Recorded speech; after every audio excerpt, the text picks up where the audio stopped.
I met a guy and I fell in love and I stayed. Girl, she stayed for the man, honey. That's all right. Then I got divorced and I got married again. Oh, girl! She just spilled the tea. How was the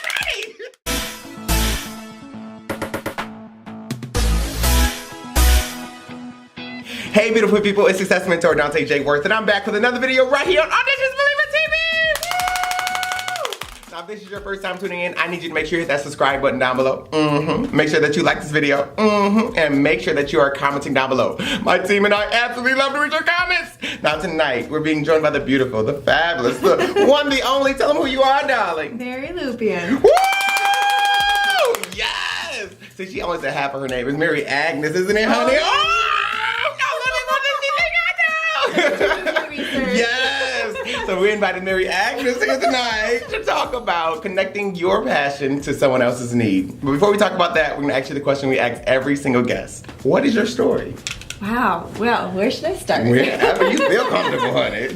I grew up in Pennsylvania, and I came up here for college in '99, and I've been here ever since, which is crazy that that's 20 years ago. 99 and 20 years ago? Oh my God!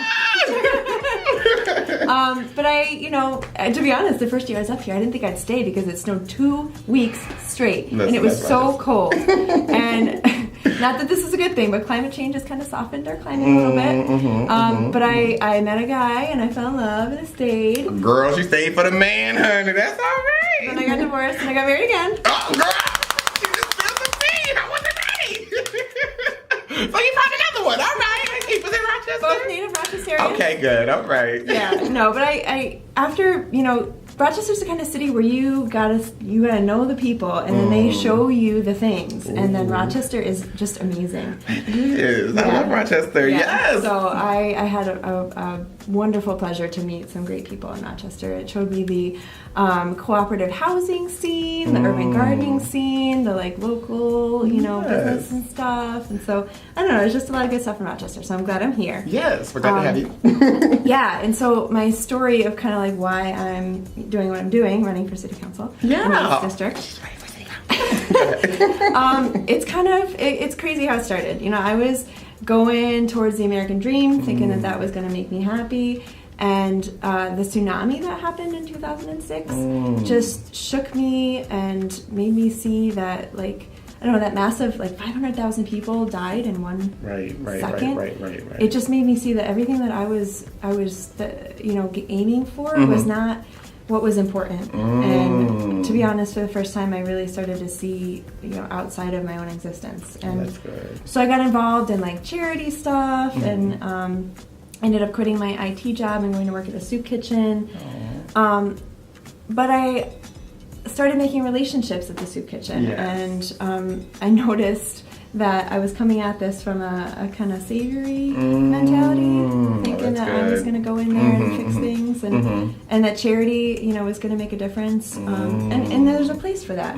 But as I started listening to people's stories, I could see the systemic roadblocks that were in people's way, and we kept coming up against them, whether it was in housing, whether it was in jobs or social services, and so that's when I really started getting into activism, and you're eyeing me. I know, I love it though. I love the journey though. I love that you have literally taken your passion for helping others and turned it into a career, basically. Well, I don't even want to look at it like that because it's not like I get paid. No, that's fine though. You're paid in love. We love you. But I could see and even then when I was working, I went back to work in IT at Catholic Family Center, and I wanted to feel more connected to people, but.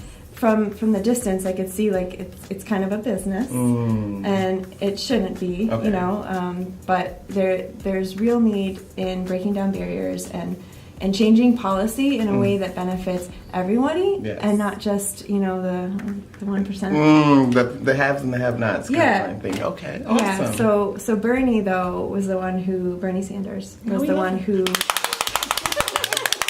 Right, he's running again now. Yes. But through his message, I could see that the activism wasn't enough because we just kept coming up against decision makers.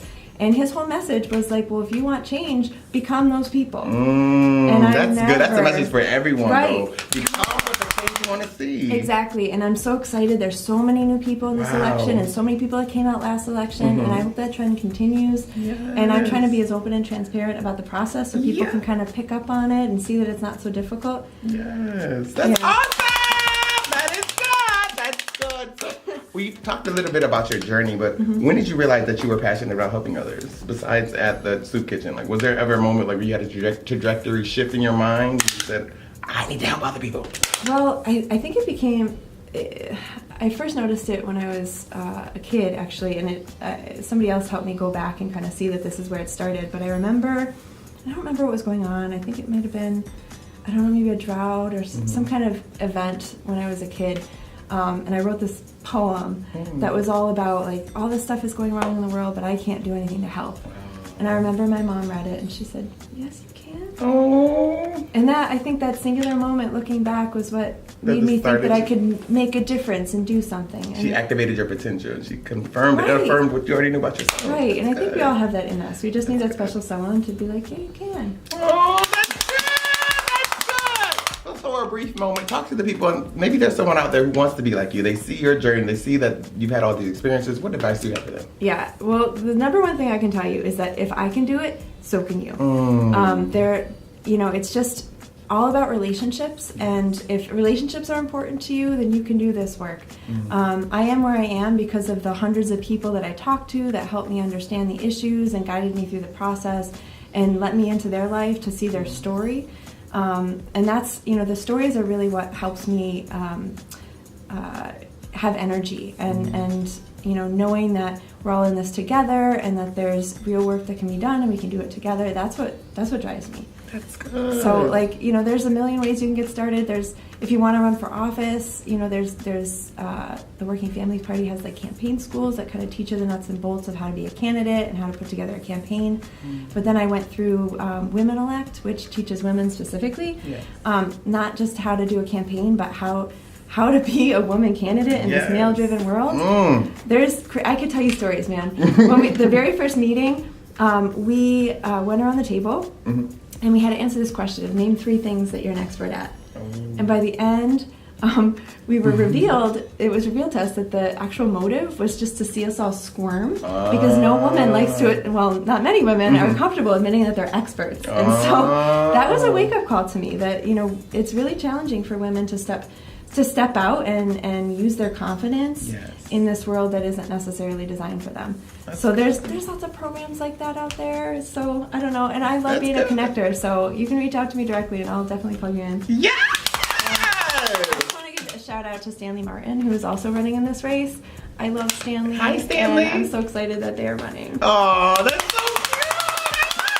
I love it. So I know that your platform consists of police accountability, affordable housing, as well as bikes, transportation, walkable streets, yep. Okay, what do you believe is Rochester's biggest need right now?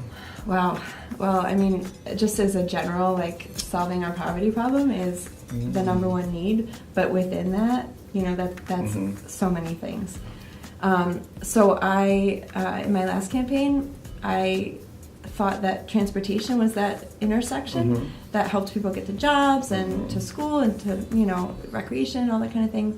But now the work that I'm in now, working with the Citywide Tenant Union and the Community Land Trust and just kind of going deeper in my place in my neighborhood, housing has really emerged as kind of the central issue, that if you don't have a stable, secure, safe place to live, that you can't build on top of that. And I see it with the kids in my school. I've had first graders that have gone homeless. And in first grade, you're just really learning to read. And he was out of school for 2 weeks because transportation didn't go to the shelter. And then he regressed. At that age, it's so important. And there's reading by 3rd grade is the social indicator for all kinds of things going wrong in your life if you don't know how to read by 3rd grade. So, I can see it in school, I can see it in my neighborhood where people are getting displaced and, watching them struggle and, when they've got worrying about where they're going to live or they're living in really substandard conditions, it's hard to, get all the other things you need done in your life. Wow, that's deep. That's deep. That's deep. And affordable housing in particular. We have a serious lack of affordable housing. It's, you know, in the last even 5 years, we've seen rent prices really jump at the low end of the spectrum. And so there's not a whole lot that's affordable and quality in the city right now. And that's it. Really need to be addressed. Oh, that's good. I'm going to bring up the mood again. I'm going to bring the mood back up because we got really on a soapbox, but it's fine though. I'm like, bring the clap on! All right. So yeah, that's good though. That's very deep. Yeah. As well as, so if you, let's say you were a voter in this particular campaign happening, why would you vote for Mary or Mary Agnes?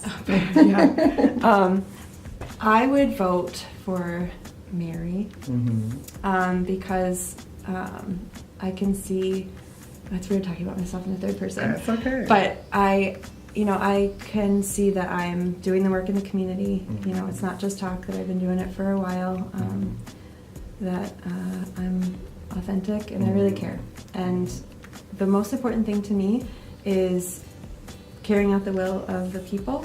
And I think that whenever you start worrying about getting reelected, then you're done. And so my job is to spend all my political capital to make sure that we get change done. And if I get reelected, great. And if not, then hey, it's somebody else's turn. Listen, that's good. That's good. Are you ready for rapid fire questions? Yes. Yes, you are.